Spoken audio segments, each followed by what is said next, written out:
피아노 건반 위를 스치는 한서연의 손가락은 마치 나비의 날갯짓처럼 섬세하고 우아했다. 그녀의 세계에서 흙과 백은 단지 상반된 감촉일 뿐이었다. 매끄럽고 차가운 흙땅과 그보다 조금 더 따뜻하고 미세한 결이 느껴지는 상아. 그녀는 눈으로 볼 수 없었지만 손끝으로 세상의 모든 색을 느낄 수 있었다. 지금 그녀가 연주하는 곡은 쇼팽의 녹턴 수번. 애틋하면서도 처절한 선율이 낡은 연습실의 공기를 가득 채웠다. 이 작은 공간은 그녀의 유일한 안식처이자 세상이었다. 오래된 목재의 냄새 켜켜이 쌓인 악보의 종이 냄새, 그리고 그녀의 손끝에서 피어나는 음악의 향기. 그것이 한서연의 우주를 구성하는 전부였다. 5년 전 빗길 위에서 일어난 끔찍한 교통사고는 그녀의 부모님과 세상의 빛을 한꺼번에 앗아갔다. 남은 것은 지울 수 없는 마음의 상처와 산더미 같은 빛, 그리고 그녀의 유일한 희망인 음악적 재능뿐이었다. 친척 집을 전전하며 눈칫밥을 먹던 그녀에게 음악은 사치였다. 재능은 어둠 속에서 서서히 빛을 잃어가고 있었다. 그때 그가 나타났다. 그녀는 그를 키다리 아저씨라고 불렀다. 이름도 나이도 얼굴도 모르는 남자. 그녀가 아는 것이라고는 수화기 너머로 들려오는 깊고 차분한 저음의 목소리뿐이었다. 그는 어느 날 구청 문화센터의 낡은 피아노 앞에서 절망적으로 건반을 두드리던 그녀를 우연히 발견했다. 그리고 그날 이후 그는 그녀의 보이지 않는 수호 천사가 되었다. 그는 그녀에게 작은 연습실을 마련해 주었고 그녀의 손에 꼭 맞는 좋은 피아노를 선물했으며 그녀가 오직 음악에만 전념할 수 있도록 모든 생활비를 지원해 주었다. 그는 단 한 번도 직접 모습을 드러내지 않았다. 언제나 바쁘다거나 그림자 속에 있는 편이 좋다는 이유를 댔다. 그 신비주의는 오히려 서연의 마음속에 그에 대한 거대하고 완벽한 이미지를 만들어냈다. 그녀의 상상 속에서 그는 세상의 모든 시름을 짊어진 듯 단 고독한 눈빛과 그녀의 음악을 알아봐준 따뜻한 미소를 가진 사람이었다. 연주가 클라이맥스에 다다랐을 때 서연의 휴대전화가 짧게 진동했다. 저장되지 않은 번호. 하지만 그녀는 그 번호가 누구의 것인지 단번에 알 수 있었다. 심호흡을 한 번 하고 그녀는 떨리는 손으로 통화 버튼을 눌렀다. 저예요. 수화기 너머로 익숙한 목소리가 들려왔다. 그 목소리는 언제나처럼 그녀의 불안한 마음을 차분하게 가라앉히는 힘이 있었다. 연주 중이었나 보군. 미안하오. 아니에요. 괜찮아요, 아저씨. 서연 양에게 좋은 소식이 있어. 그의 목소리에는 드물게 흥분이 섞여 있었다. 오랫동안 기다려온 각막 기증자가 나타났어. 국내 최고의 의사가 수술을 집도하기로 했고 모든 준비는 끝났어. 순간 세상의 모든 소리가 멎는 것 같았다. 서연은 자신의 귀를 의심했다. 수술, 다시 볼 수 있게 된다는 것. 그것은 그녀가 감히 꿈도 꾸지 못했던 기적이었다. 정말이에요, 그렇소. 수술 날짜는 다음 주 화요일이요. 모든 비용과 절차는 내가 처리할 테니 마음의 준비만 하면 둬. 전화를 끊고 나서도 서연은 한참 동안 수화기를 손에서 놓지 못했다. 기쁨과 충격 그리고 형언할 수 없는 두려움이 한꺼번에 몰려왔다. 지난 5년간 익숙해진 어둠의 세계가 곧 사라진다는 사실이 기쁘면서도 동시에 낯설고 두려웠다. 빛의 세계는 어떤 모습일까? 그리고 그는 어떤 모습일까? 목소리만으로 그려왔던 그의 얼굴을 실제로 마주하게 된다는 생각에 심장이 터질 것처럼 뛰었다. 그때 연습실 문이 벌컥 열렸다. 한서연, 너 여기 있었구나. 전화는 왜 안 받아? 사촌인 유라였다. 유라는 서연의 부모님이 돌아가신 후 그녀를 맡았던 외숙모의 딸이었다. 어릴 때부터 서연의 재능을 질투해왔고 특히 그녀에게 익명의 후원자가 생긴 이후로는 그 시기심을 노골적으로 드러내곤 했다. 무슨 좋은 일이라도 있어 얼굴이 빨개. 유라는 짐짓 걱정스러운 척 물으며 그녀의 옆에 앉았다. 서연은 자신도 모르게 수술 소식을 털어놓았다. 정말 잘 됐네. 유라는 과장되게 기뻐했지만 그녀의 눈에는 스쳐 지나가는 질투의 빛이 선명했다. 그런데 그 아저씨라는 사람 대체 누구야? 얼굴도 한번 안 보여주고 그렇게 큰 돈을 써가면서 널 돕는 이유가 뭐래 서연아, 세상에 공짜는 없는 거야. 혹시 이상한 늙은이거나 다른 꿍꿍이가 있는 건 아닌지 조심해야 해. 유라의 말은 독처럼 서연의 마음에 스며들었다. 그녀가 애써 외면하고 있던 불안감을 정확히 건드린 것이다. 하지만 서연은 고개를 저었다. 아니야. 그분은 그런 사람 아니야. 그의 목소리에는 언제나 진심이 담겨 있었다. 그의 배려는 단 한 번도 선을 넘은 적이 없었다. 그는 서연에게 오직 음악만을 이야기했다. 수술 전날 밤 서연은 병원의 낯선 침대에 누워 있었다. 혼자였다. 그녀는 손끝으로 침대 시트에 감촉 차가운 링거대에 감촉 창가에 놓인 작은 화분의 잎사귀 모양을 하나하나 더듬었다. 이 모든 익숙한 어둠 속 감각들과 작별 인사를 하는 중이었다. 그녀의 손에는 작고 매끄러운 조약돌 하나가 쥐어져 있었다. 몇 년 전 그가 행운을 빈다는 메시지와 함께 보내준 유일한 선물이었다. 서연은 그 돌멩이를 가슴에 꼭 품었다. 그리고 어둠을 향해, 그리고 수화기 너머에 그를 향해 조용히 속삭였다. 내일 드디어 제가 당신을 보게 될 거예요. 그녀의 목소리에는 기대와 함께 그녀 스스로도 설명할 수 없는 깊은 두려움이 배어 있었다.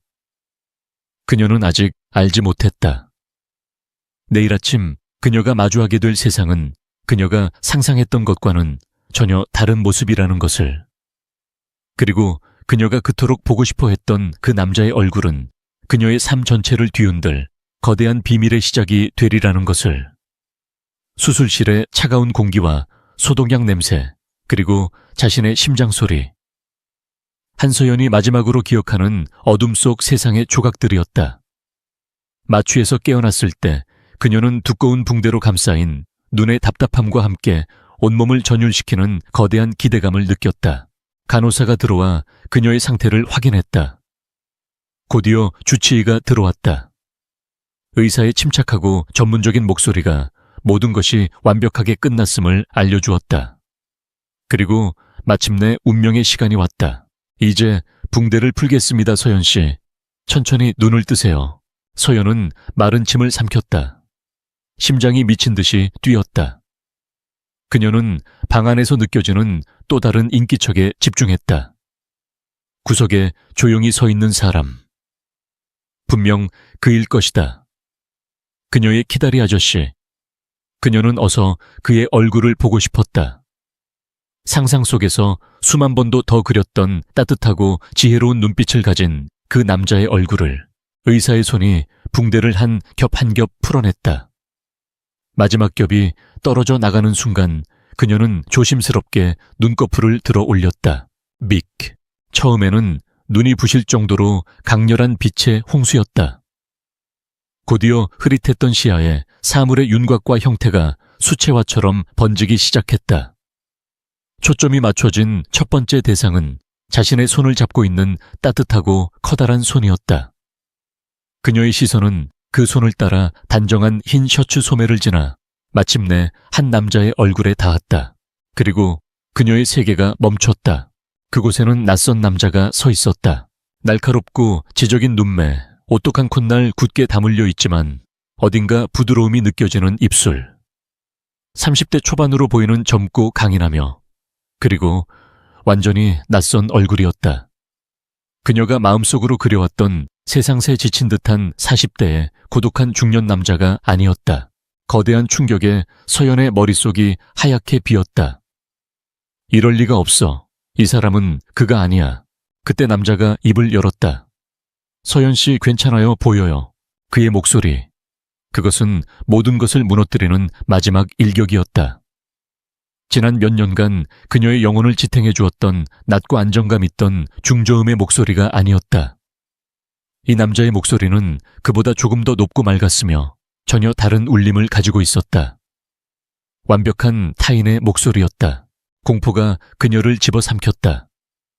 그녀는 마치 불에 댄 것처럼 그의 손을 뿌리쳤다. 누구세요? 목소리는 갈라지고 막혀서 제대로 나오지 않았다. 아저씨는, 키다리 아저씨는 어디 있어요? 남자의 얼굴에 찰나의 고통이 스쳐 지나갔지만 그는 금세 평정을 되찾았다. 서연 씨 접니다. 그가 한 걸음 다가서며 스스로를 소개했다. 강태준입니다. 제가 당신의 키다리 아저씨입니다. 서연은 믿을 수 없다는 듯 가뜨게 된 눈을 크게 뜨고 그를 바라보았다. 거짓말. 이건 전부 거짓말이야. 이 남자는 사기꾼이다. 그녀를 구해준 그 친절하고 현명한 남자가 이런 모습을, 이런 목소리를 가졌을 리가 없다. 그녀의 상상이, 그녀의 믿음이 송두리째 부정당하는 순간이었다. 그녀는 히스테릭하게 소리치기 시작했다. 아니야, 당신은 그 사람이 아니에요. 목소리가 다르잖아요. 전부 다 거짓말이야. 우리 아저씨를 불러줘요. 당장 의사와 간호사들이 달려와 그녀를 진정시키려 애썼다. 수술 후에 스트레스와 갑작스러운 감각 과부하가 일시적인 혼란을 유발할 수 있다고 설명했다. 결국 그녀의 팔에 부드러운 진정제가 투여되었고 그녀는 속절없이 저항을 멈추고 잠에 빠져들었다. 모두가 나간 후 병실에는 강태준 혼자 남았다. 그는 진정제에 취해 곤히 잠든 서연의 얼굴을 복잡한 심경으로 내려다보았다. 이런 반응은 예상하지 못했다. 아니, 어쩌면 예상했지만 애써 외면했는지도 모른다. 그는 그녀와 자신을 이어주는 유일한 끈이 목소리라는 것을 누구보다 잘 알고 있었다. 그래서 지난 몇 년간 그는 언제나 음성 변조기를 통해 그녀와 통화했다. 유진그룹의 젊은 회장이라는 신분을 숨기기 위해서였다. 불필요한 스캔들이나 오해를 피하고 싶었다. 또한 자신의 실제 젊은 목소리로는 그녀가 필요로 하는 보호자의 안정감을 줄 수 없을 거라 생각했다. 하지만 이제 와 깨닫는다. 그것이 얼마나 어리석은 실수였는지를. 그녀를 보호하기 위해 사용했던 거짓말이 이제 두 사람 사이에 가장 큰 장벽이 되어버렸다. 그는 잠든 그녀의 뺨을 아주 조심스럽게 손가락이 닿을 듯 말 듯하게 쓸어보았다. 그의 얼굴에는 사랑과 후회, 그리고 반드시 이 상황을 극복하고야 말겠다는 굳은 결의가 뒤섞여 있었다. 이번에는 진짜로 그녀의 신뢰를 얻어야 했다. 몇 시간이 흐르고 서연은 다시 눈을 떴다. 병실은 조용했다. 강태준은 창가 의자에 앉아 조용히 그녀를 지켜보고 있었다. 이제 세상은 선명했다. 하지만 그 선명함은 차갑고 이질적이었다. 색들은 너무 강렬했고 형태들은 너무 날카로웠다. 그리고 그 방 안에 있는 남자는 그 모든 것들 중에서 가장 큰 이물질이었다. 그가 조용히 다가왔다. 좀 괜찮아요. 그의 목소리에 서연은 저도 모르게 몸을 움찔했다. 그녀는 자신을 구해줬다고 주장하는 남자를 바라보았다. 그의 눈에는 진실된 걱정이 담겨 있었지만 그녀는 오직 공포와 배신감만을 느낄 뿐이었다. 그토록 갈망했던 빛. 하지만 그 빛이 가져온 것은 그녀가 떠나온 어둠보다 훨씬 더 깊고 차가운 또 다른 어둠이었다. 그것은 바로 의심이라는 이름의 어둠이었다. 한서연은 퇴원 후 자신의 낡고 익숙한 연습실이 아닌 한강이 내려다 보이는 낯선 아파트로 오게 되었다. 모든 것이 새 것이었고 최고급 보안 시스템을 갖춘 곳이었다. 그녀의 회복 기간 동안의 안전과 편의를 위해 후원자가 마련해준 곳이라고 했다. 하지만 서연에게 이 넓고 쾌적한 공간은 황금으로 만든 새장처럼 느껴졌다.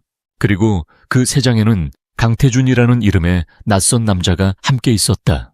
서연 씨의 후원자분께서 서연 씨가 새로운 환경에 적응하는 동안 도울 사람으로 저를 고용했습니다.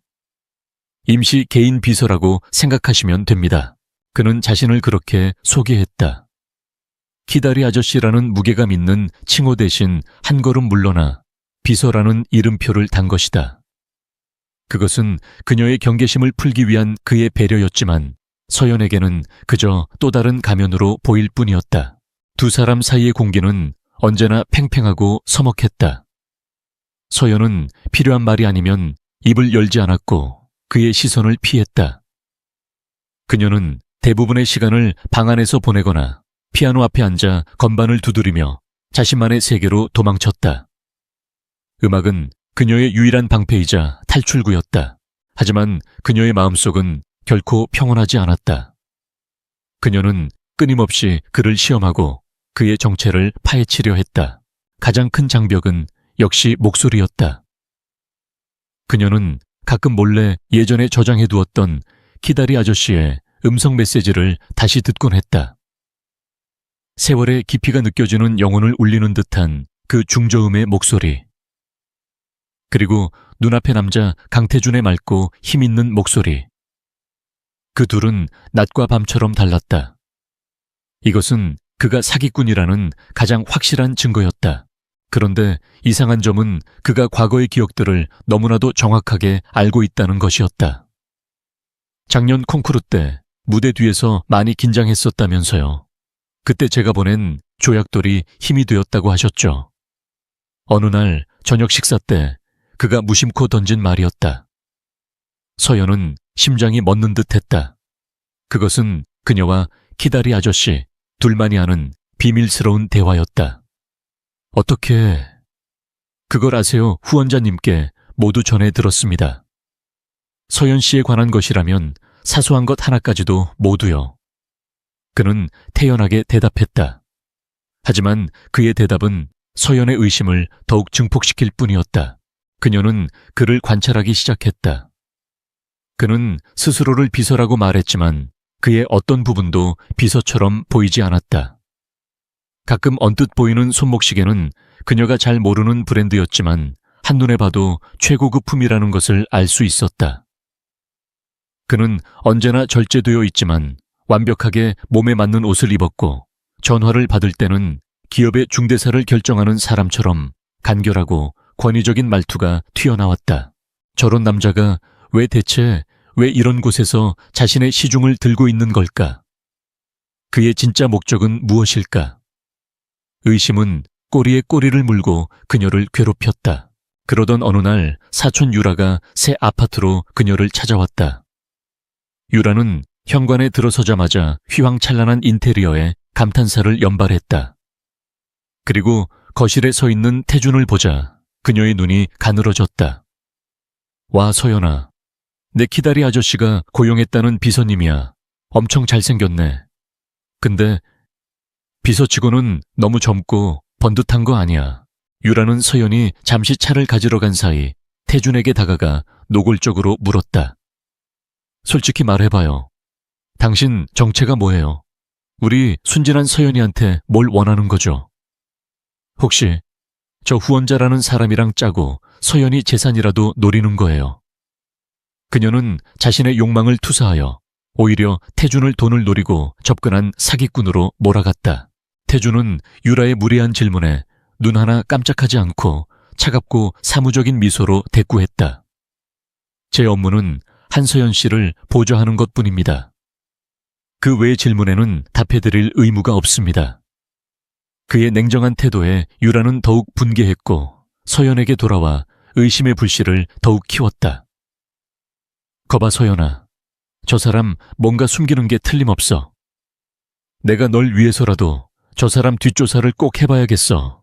혼란 속에서 서연은 새로운 시력에 적응하는 데에도 어려움을 겪고 있었다. 특히 피아노를 칠 때 그랬다. 이전에는 소리와 감촉에만 의지해서 완벽한 연주를 할 수 있었지만 이제는 건반 위를 움직이는 자신의 손가락이 시야에 들어와 자꾸만 집중력을 흐트려 놓았다. 세상의 모든 시각 정보가 그녀의 머릿속으로 쏟아져 들어와 음악을 밀어내는 것 같았다. 결국 그녀는 견디지 못하고 불협화음을 내며 연주를 멈췄다. 좌절감에 눈물이 핑 돌았다. 그때 멀리서 그녀를 지켜보고 있던 태준이 조용히 다가왔다. 그는 아무 말 없이 거실에 커튼을 쳐서 눈부신 빛을 부드럽게 만들었다. 그리고는 피아노 뚜껑 위에 익숙한 물건 하나를 올려놓았다. 그녀가 병실에서도 손에 쥐고 있던 매끄러운 조약돌이었다. 눈으로 보려고 하지 말고 예전처럼 느껴봐요. 그가 조용한 목소리로 말했다. 음악은 원래 눈이 아니라 마음으로 보는 거니까. 그의 말. 그리고 익숙한 조약돌의 존재. 그것은 서연의 마음 가장 깊은 곳을 울렸다. 그 말은 그녀의 진짜 키다리 아저씨가 틀림없이 했을 법한 말이었다. 한순간 두 사람을 가로막고 있던 거대한 벽이 흔들리는 것 같았다. 그녀는 조약돌과 그의 얼굴을 번갈아 보았다. 이 남자는 대체 누구일까? 낯선 이의 얼굴을 하고 내 수호천사의 목소리로 말을 하는 이 남자의 정체는 대체 무엇일까? 그날 밤 서연은 잠을 이룰 수 없었다. 갈증을 느껴 거실로 나왔을 때 그녀는 태준의 방문 틈으로 새어나오는 옅은 불빛을 보았다. 그녀는 저도 모르게 고양이처럼 조용히 그 문으로 다가갔다. 문은 아주 살짝 열려 있었다. 틈새로 안을 들여다본 순간 그녀는 숨을 멈췄다. 태준이 노트북 화면을 보며 누군가와 화상 통화를 하고 있었다. 그는 유창한 영어로 주가와 기업 인수 합병에 대해 이야기하고 있었다. 그의 말투는 개인 비서의 것이 아니었다. 거대한 함대를 지휘하는 사령관의 것이었다. 그녀는 그의 입에서 흘러나오는 한 단어를 똑똑히 들었다. 유진그룹, 유진그룹. 어디선가 들어본 적 있는 이름이었다. 그녀는 심장이 발소리처럼 크게 뛰는 것을 느끼며 황급히 자신의 방으로 돌아왔다. 이제 모든 것이 분명해졌다. 그는 단순한 사기꾼이나 비서가 아니었다. 상상조차 할 수 없는 거대한 비밀을 가진 강력한 남자였다. 그리고 그는 지금 알 수 없는 이유로 자신의 모든 것을 숨긴 채 그녀의 곁에 머물고 있었다. 두려움과 함께 기묘한 호기심이 피어올랐다. 그녀는 더 이상 그가 만들어 놓은 무대 위에서 혼란스러워하는 배우로 머물지 않기로 결심했다. 이제부터는 그녀 스스로 진실을 찾아 나설 차례였다. 강태준이 유진그룹과 관련이 있을지도 모른다는 생각. 그 생각은 한서연의 머릿속을 떠나지 않는 가시가 되었다. 그녀는 더 이상 수동적으로 기다릴 수만은 없었다. 자신의 눈으로 직접 진실을 확인해야 했다. 그녀는 재활훈련을 핑계로 집을 나와 시내의 공공도서관 컴퓨터 앞에 앉았다. 검색창에 유진그룹 4글자를 입력하자 압도적인 정보가 쏟아져 나왔다. 대한민국 경제를 선도하는 거대 복합기업. 주력 분야는 첨단 기술과 엔터테인먼트였다. 서연은 그룹의 지배구조와 임원진에 대한 정보를 파고들었다. 공식적인 그룹 회장은 강민호라는 이름의 노인이었지만 그는 현재 건강 악화로 모든 경영 일선에서 물러나 있다는 기사가 대부분이었다. 바로 그때 그녀의 눈에 한 경제 전문 블로그의 칼럼이 들어왔다. 유진그룹을 실질적으로 이끄는 그림자 회장, 그의 정체는. 칼럼의 내용은 충격적이었다. 강민호 회장의 외아들이자 창업주의 손자인 젊은 후계자가 공식적으로는 모습을 드러내지 않은 채 그룹 전체를 마쿠에서 지휘하고 있다는 내용이었다. 그의 이름이나 얼굴은 철저히 베일에 쌓여 있었다. 서연의 등골에 차가운 소름이 돋았다. 강태준의 권위적인 태도, 그를 둘러싼 미스터리. 모든 것이 이 그림자 회장의 모습과 겹쳐 보였다. 가능성은 희박했지만 만약 사실이라면 이것은 그녀가 감당할 수 있는 수준의 비밀이 아니었다. 한편 서연이 도서관에서 진실의 조각을 맞추고 있을 때 강태준은 그의 진짜 전쟁터에 있었다. 그는 자신의 집무실에서 신뢰하는 박 실장과 마주 앉아 있었다. 박 실장의 표정은 심각했다. 회장님, 유진 엔터테인먼트에 대한 적대적 인수합병 시도의 배후에 한서연 씨의 외삼촌인 신동균 전무가 있는 것으로 파악되었습니다. 태준의 표정이 얼음처럼 차가워졌다. 신동균 전무. 그는 과거부터 유진그룹과 사사건건 대립해온 야심 많고 비열한 경쟁자였다. 그가 이제 자신의 딸인 유라를 이용해 서연에게 접근하고 그녀를 빌미로 스캔들을 터뜨려 그룹 전체를 흔들려는 속셈이었다. 그는 태준이 단순한 비서가 아닐 것이라고 의심하고 서연을 그 약점을 파고들 미끼로 사용하려 한 것이다. 신전무의 모든 움직임을 감시하게. 그가 접촉하는 모든 사람 자금의 흐름까지 샅샅이 파악해. 그리고 인수합병을 시도하는 투자회사의 자금줄을 역추적해서 약점을 찾아내. 이 일로 한서연 씨에게는 아주 작은 피해도 가서는 안 되네. 태준의 목소리는 조용했지만 그 안에는 모든 것을 파괴할 수 있는 분노가 담겨 있었다. 다시 아파트로 돌아온 서연은 그를 향한 관찰과 시험을 계속했다. 그리고 그의 완벽해 보이던 가면에서 하나씩 균열을 발견하기 시작했다. 음식.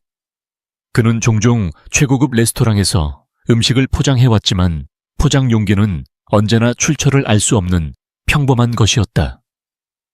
어느 날 그녀는 그가 가져온 파스타에서 익숙한 맛을 느꼈다. 과거 키다리 아저씨가 전화통화로 아주 상세하게 맛을 묘사해 주었던 바로 그 미슐랭 레스토랑의 시그니처 메뉴였다. 이것은 단순한 우연일 수 없었다. 음악. 그녀는 어느 날 키다리 아저씨가 선물해준 희귀한 악보를 피아노 위에 일부러 올려두었다. 그리고 몇 시간 후 서재에서 통화를 하던 태준이 그 멜로디를 정확하게 흥얼거리는 것을 들었다. 그 악보를 아는 사람은 오직 그녀와 그녀의 후원자 단 2사람뿐이었다. 그녀가 그에 대해 묻자 태준은 능숙하게 시치미를 뗐다. 아까 연습하시던 곡이요. 멜로디가 좋아서 저도 모르게 외웠나 봅니다. 그의 부정은 너무나도 빨랐고 오히려 의심스러웠다. 이 모든 순간들은 단단한 벽에 금이 가는 것과 같았다. 눈앞의 남자는 명백히 서투른 거짓말쟁이였다. 그가 바로 그녀의 후원자라는 증거는 점점 쌓여갔지만 그것은 그의 다른 목소리, 다른 얼굴이라는 진실과 격렬하게 충돌하며 그녀를 혼란에 빠뜨렸다. 서연은 마침내 덫을 놓기로 결심했다. 그녀는 태준에게 아무렇지도 않게 말했다. 제가 처음 피아노를 치던 문화센터의 그랜드 피아노는 가운데 도아레 시플렛 건반이 항상 조금씩 걸렸어요. 그래서 연주할 때마다 애를 먹었죠. 이것은 완벽한 거짓말이었다. 그리고 그녀는 유라에게 전화를 걸어 문화센터에 가서 자신의 옛 피아노가 잘 있는지 한번 봐달라고 부탁했다. 유라가 이 정보를 그녀의 아버지에게 흘릴 것이고 결국 태준의 귀에까지 들어갈 것이라는 계산이었다. 예상은 적중했다. 다음 날 서연은 태준이 피아노 조율사와 통화하는 것을 우연히 엿들었다. 내시립 문화센터에 있는 그랜드 피아노 말입니다. 연주자 말로는 가운데 도아레 시플렛 건반이 계속 걸린다고 하니 오늘 중으로 가서 정밀 점검 좀 부탁드립니다. 그가 덫에 걸려들었다. 그녀가 말해주지 않았다면 그가 이 사실을 알 방법은 없었다. 그녀의 후원자가 아니라면 그가 왜 문화센터의 낡은 피아노까지 신경 쓴단 말인가. 모든 퍼즐 조각이 맞춰지는 순간 진실이 거대한 망치처럼 그녀의 머리를 내리쳤다. 강태준. 그가 바로 그녀의 키다리 아저씨였다. 그는 그녀의 목소리, 얼굴, 그의 존재 전체를 속여왔다. 이제 질문은 그가 누구인가가 아니었다. 왜 그날 저녁 서연은 피아노 앞에 앉았다. 더 이상 혼란스럽지 않았다. 대신 차갑고 명징한 분노와 깊은 배신감이 온몸을 휘감았다. 그녀가 유일하게 믿었던 안식처 그녀의 영혼을 구원해 주었던 그 목소리가 모두 잘 짜인 연극이었다니. 그녀의 손가락이 건반 위에서 폭발했다. 더 이상 쇼팽의 부드러운 녹턴이 아니었다. 베토벤의 열정, 소나타 3악장. 모든 것을 부숴버릴 듯한 격렬하고 분노에 찬 선율이 거실을 가득 메웠다. 그것은 그녀의 선전포고였다. 음악 소리에 이끌려 방에서 나온 태준은 피아노를 연주하는 그녀의 모습을 보고 그 자리에 멈춰 섰다. 이전에는 본 적 없는 비장하고 결연한 표정. 그는 모든 것을 직감했다. 그녀가 알아차렸다는 것을, 혹은 진실의 바로 문턱 앞에 서 있다는 것을. 오랫동안 이어져 온 기만의 게임은 이제 끝났다. 이제 두 사람은 서로의 진심을 무기로 정면으로 부딪혀야 할 시간이었다. 서연의 열정. 소나타는 단순한 연주가 아니었다. 그것은 전쟁의 서막을 알리는 포효였다. 그녀는 이제 강태준이라는 남자를 둘러싼 안개를 걷어내고 그 중심에 있는 진실과 정면으로 마주하기로 결심했다. 그녀는 더 이상 그의 보호를 받는 연약한 존재가 아니었다. 그녀는 그의 거짓말에 대항하는 대등한 상대가 되기로 했다. 며칠 후 서연에게 공식적인 복귀 무대가 제안되었다. 유진 아트센터에서 주최하는 라이징 스타 자선 음악회. 신의 음악가들을 후원하기 위해 유진 그룹이 매년 개최하는 권위 있는 행사였다. 그녀에게는 5년의 공백을 깨고 다시 세상에 자신의 음악을 선보일 절호의 기회였다. 하지만 그녀는 이것이 단순한 기회가 아님을 직감했다. 이것은 거대한 체스판이었고 자신은 그 중심에 놓인 퀸이었다. 그녀는 제안을 수락했다. 그리고 태준에게 말했다. 이 무대가 끝나면 당신에 대한 모든 진실을 알고 싶어요. 더 이상의 거짓말은 용납하지 않겠어요. 그녀의 목소리는 단호했다. 태준은 그녀의 결심을 읽었다. 그는 그저 조용히 고개를 끄덕였다. 이 음악회가 두 사람의 길고 긴 숨바꼭질을 끝낼 마지막 무대가 될 것이었다. 한편 신동균 전무의 사무실에서는 추악한 음모가 무르익고 있었다. 한서연 그에 결국 무대에 서기로 했다며 신 전무가 딸 유라에게 물었다. 네 아빠, 자선 음악회래요. 아주 신났더라고요. 유라가 비아냥거리며 대답했다. 잘 됐구나. 아주 좋은 기회야. 신 전무의 입가에 교활한 미소가 걸렸다. 그 애가 가장 두려워하는 게 뭔지, 아니 바로 5년 전 그 사고의 기억이다.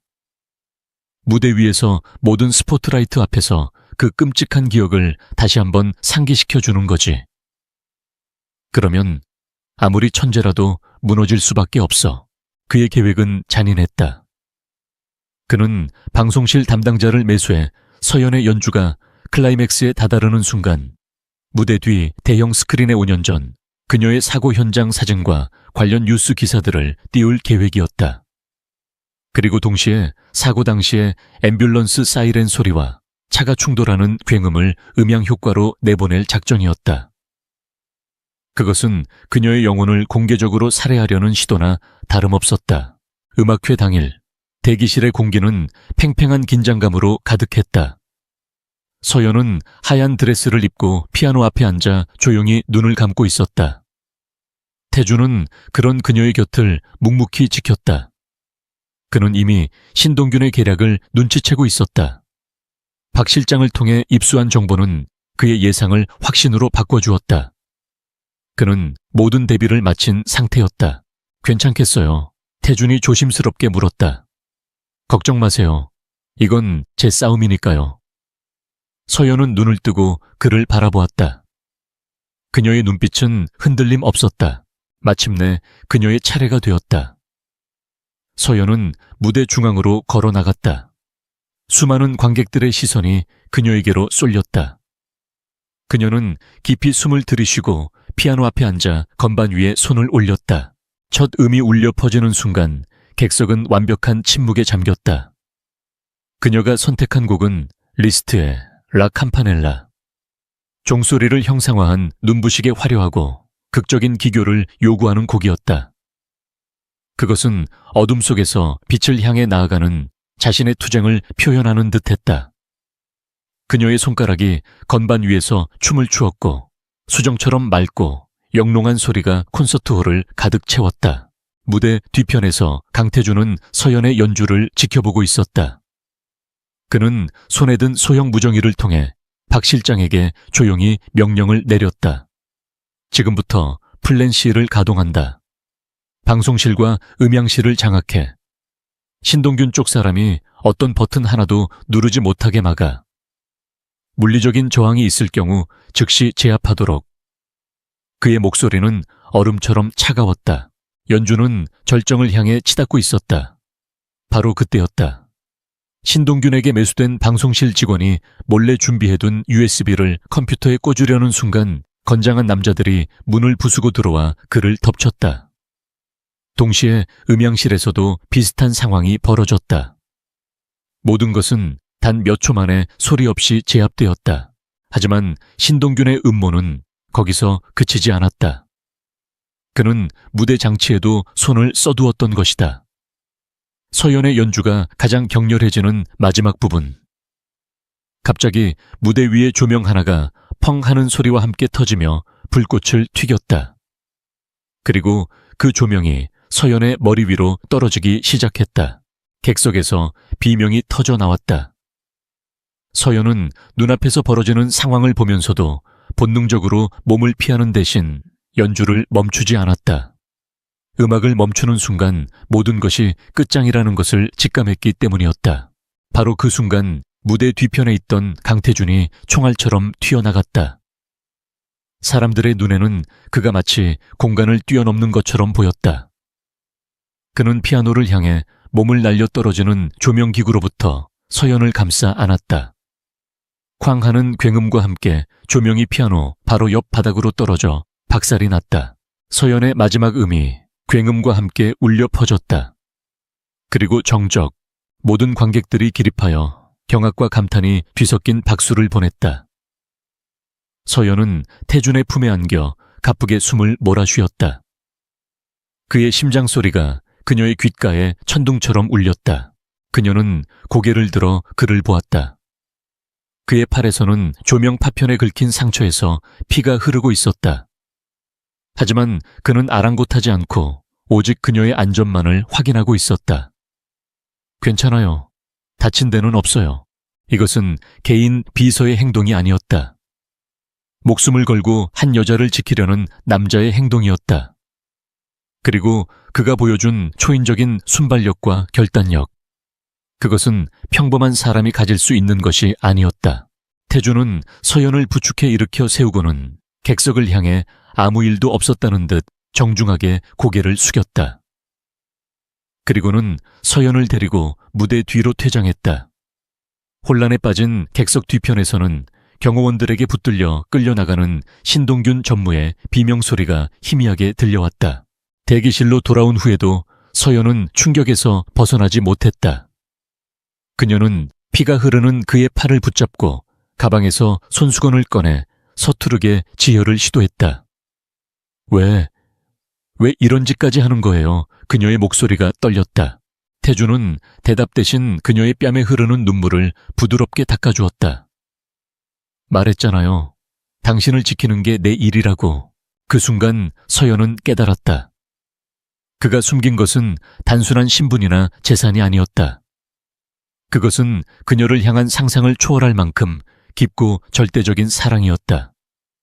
그 사랑 앞에서 목소리의 다름이나 얼굴의 낯설음 같은 것은 더 이상 중요하지 않았다.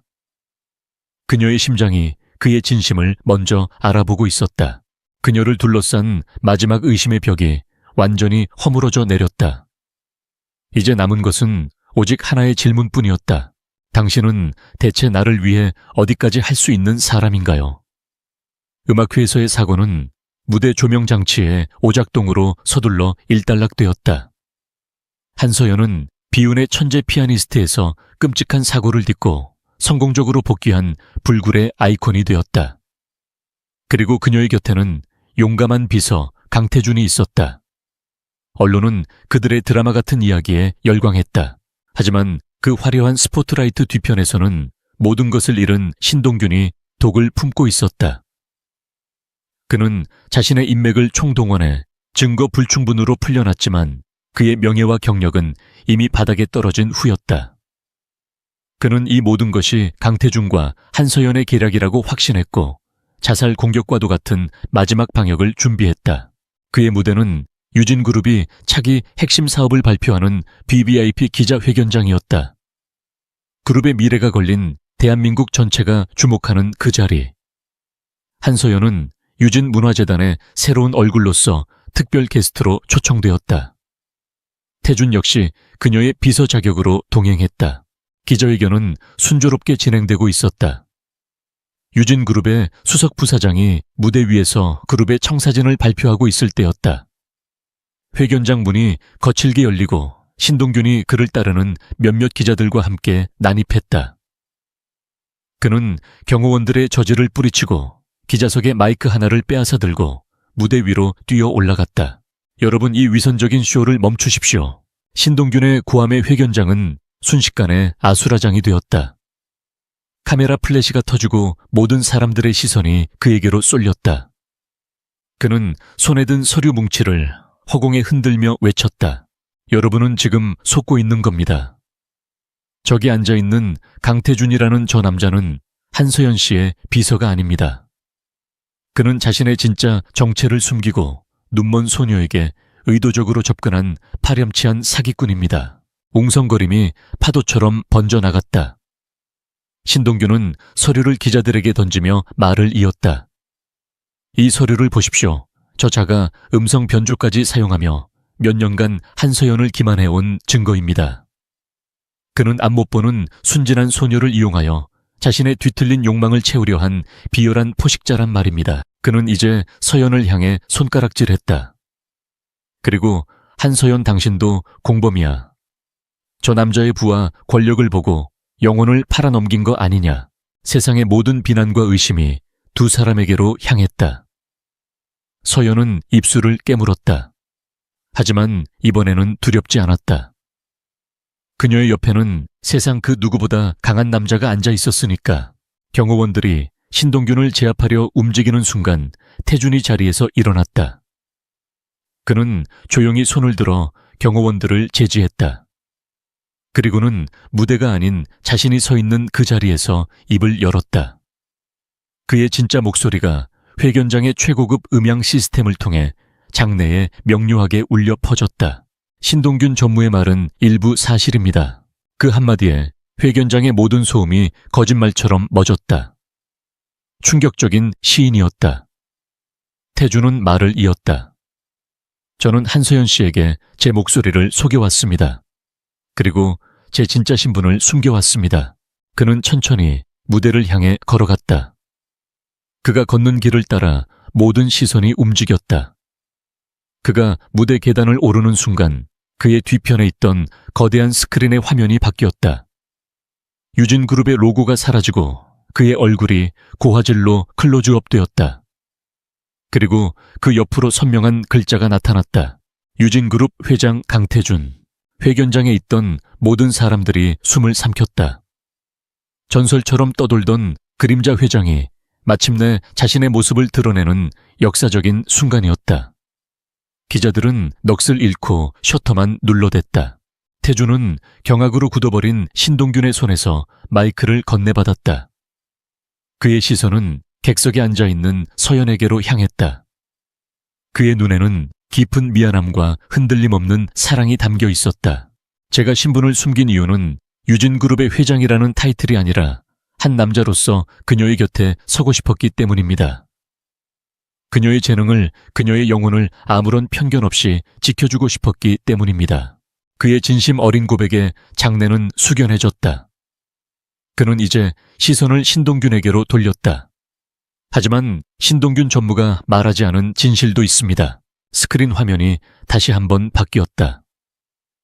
화면에는 신동균이 음악회 무대 장치를 조작하라고 지시하는 통화 녹취록, 그의 불법적인 주가 조작과 횡령을 증명하는 내부 자료들이 쉴 새 없이 펼쳐졌다. 그것은 신속하고 잔인하며 완벽한 공개 처형이었다. 그는 자신의 탐욕을 위해 한서연 씨를 이용했고 심지어 그녀의 목숨까지 위협했습니다. 그가 말하는 기만과 파렴치함은 바로 자기 자신의 이야기였던 겁니다. 신동균은 완전히 패배하여 그 자리에 주저앉았다. 바로 그때 회견장 문이 열리고 검사들과 수사관들이 들어와 그의 양팔에 수갑을 채웠다. 그가 파놓은 마지막 함정은 결국 그 자신을 위한 것이었다. 모든 폭풍이 지나간 후 회견장의 모든 시선과 카메라는 단 두 사람을 향하고 있었다. 스스로 정체를 밝힌 왕, 그리고 그가 목숨을 걸고 지킨 여자. 태준은 무대에서 내려와 수많은 사람들을 뚫고 오직 서연에게로 걸어왔다.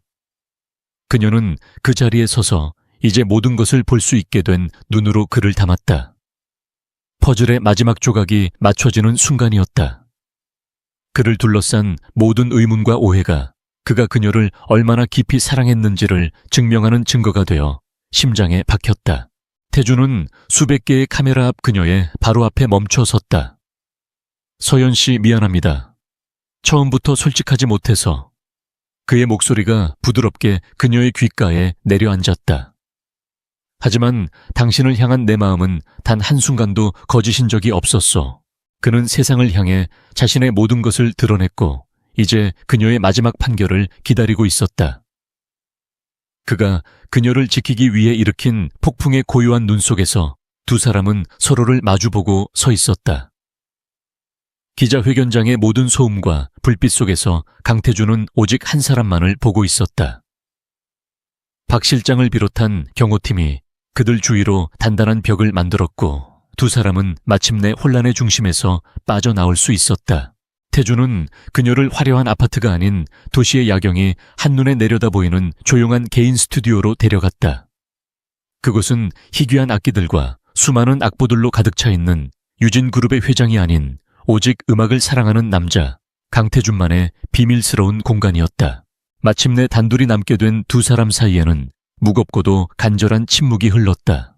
태준이 먼저 입을 열었다. 그는 모든 것을 이야기하기 시작했다. 당신을 처음 본 것은 사고 이후가 아니었어. 사고가 나기 한참 전 당신이 아직 학생이었을 때 작은 학생 콩쿠르에서 당신의 연주를 들었지. 나는 그저 심사위원 중 한 명으로 참석했을 뿐이었는데 그때 당신이 연주하던 열정적인 모습에 나는 마음을 송두리째 빼앗겨 버렸어. 그는 그녀가 사고를 당했다는 소식을 듣고 절망했던 날들을, 그리고 수소문 끝에 문화센터에서 먼지 쌓인 피아노를 치고 있던 그녀를 다시 발견했을 때의 심정을 담담히 털어놓았다. 음성 변조기를 썼던 건 내가 비겁했기 때문이오. 거대 그룹을 막 물려받았던 젊은 남자. 내가 내 모습 그대로 당신에게 다가간다면 세상은 나를 다른 꿍꿍이가 있는 포식자로 볼 것이고 내 적들은 당신을 내 약점으로 이용해 공격할 것이 두려웠어. 그래서 당신이 아무런 의심 없이 기댈 수 있는 현명하고 나이든 보호자의 모습을 연기했던 거요. 지금 생각하면 정말 어리석고 바보 같은 짓이었지. 정말 미안하오. 그는 그녀를 향한 자신의 마음이 그녀의 연주가 힘든 시기를 버티게 해준 유일한 안식처였다고 고백했다. 그녀의 강인함이 자신에게 얼마나 큰 용기를 주었는지도. 나는 당신의 눈을 사랑한 게 아니오. 나는 당신의 음악을, 당신의 꺼지지 않는 영혼을 사랑했어. 당신이 다시 세상을 보게 되기를 간절히 바랐지만 그것이 당신을 행복하게 해줄 거라는 확신은 없었어. 단지 당신이 보고 싶어하는 세상을 당신에게 선물하고 싶었을 뿐이오. 서연은 조용히 그의 이야기를 들었다. 눈물이 뺨을 타고 흘러내렸지만 더 이상 분노나 배신감의 눈물이 아니었다. 그것은 이해와 안도 그리고 함께 아파하는 공감의 눈물이었다. 그의 모든 거짓말은 그녀를 지키기 위한 서투른 사랑의 방식이었음을 깨달았다. 그녀는 그의 목소리가 아닌 그의 행동으로 그의 진심을 보았다. 무대 위에서 목숨을 걸고 그녀를 구하던 모습, 세상 앞에서 모든 것을 고백하며 그녀의 명예를 지켜주던 모습, 그녀는 자리에서 일어나 그에게 다가가 손을 뻗어 그의 얼굴을 부드럽게 감쌌다. 그것은 그녀의 첫 번째 자발적이고 진실된 행동이었다. 이제 알겠어요. 당신의 진짜 목소리가 어떤 건지. 그녀는 소리가 아닌 그의 마음을 이야기하고 있었다. 그동안 혼자서 얼마나 힘들었어요. 외롭게 해서 미안해요. 그녀는 그의 고독한 싸움까지도 보듬어 안았다. 그의 고백과 그녀의 용서. 그것은 두 사람의 관계에 마지막으로 필요했던 진실의 조각이었다. 태주는 그녀를 자신의 품으로 끌어당겼다. 그 어떤 말보다도 따뜻한 진심이 담긴 포옹이었다. 다시 몇 달의 시간이 흘렀다.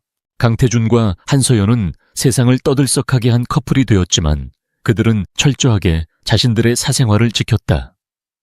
태주는 여전히 유진그룹의 회장이었지만 이전보다 더 열린 리더가 되었다. 서연은 세계적인 콘서트 피아니스트로 명성을 얻었지만 명예가 아닌 오직 음악에 대한 사랑을 위해 연주했다. 어느 맑은 오후 두 사람은 그들의 이야기가 시작되었던 이제는 서연의 소유가 된 작은 연습실에 함께 있었다. 태주는 소파에 앉아 조용히 눈을 감고 있었고 서연은 피아노 앞에 앉아 자신이 직접 작곡한 새로운 곡을 연주하고 있었다. 곡의 제목은 마음의 소리였다. 더 이상 분노나 슬픔이 아닌 깊은 평화와 희망 그리고 사랑으로 가득 찬 선율이었다. 연주가 끝나자 태주는 박수를 치는 대신 조용히 그녀에게 다가가 부드럽게 입을 맞추었다. 지금까지 들어본 그 어떤 음악보다도 아름다웠어. 서연이 환하게 웃으며 대답했다. 이건 우리들의 이야기니까요. 어둠 속에서 시작된 사랑은 마침내 눈부신 빛 속에서 진실한 해피엔딩을 맞이했다. 진정한 사랑은 눈이 아닌 마음으로 보는 것임을 두 사람은 서로를 통해 배우고 있었다. 그들의 진짜 이야기는 이제 막 아름다운 첫 소절을 연주하기 시작했다.